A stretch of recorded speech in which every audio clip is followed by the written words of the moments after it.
Buat apa lagi datang sini? Semalam kan kita dah datang. Semalam kedai lain. Inilah HQ diorang dekat Sungai Bakap. Semua outletnya kontrol daripada sini. Aku ni dah lapar. Datang Penang aku nak nasi kandar. Nasi kandar bu. Sabar bos. Kita settlekan ini kerja. Sudah dapat itu bang.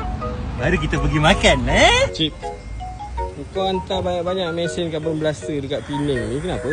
Permintaan terlalu tinggi. Ya, aku tahu. Masalahnya mesin pun limited. Kau bagi dia banyak-banyak kenapa? Dah kedainya 8. Dia minta 8 lah. Mungkin ada tahu kebekasanan, kemunjaraban. Siapa yang dah rasa buat carbon blaster tu, kau komen jap. Apa yang lama sangat si labu ni? Kau pergi panggil dia, suruh cepat sikit. Banyak lagi tempat kita nak turunkan mesin. Lemak lah dia buat kerja. Pergi. Panggil. Dia sudah termakan itu umpan aku. Pas ni sudah boleh tukar saya jalan. Saya sudah kaya. Dah dapat dah turun 8 mesin. Apa lagi tak cukup bos ni? Kau naik satu kereta ni kau nak racun dia apa? Ini damah dia as. Oh, dia punya HQ ni buat carbon blaster free FK8 lah. Bos dia ketawa, maksudnya ada harapan tau. Baik kau datang kedai ni cepat.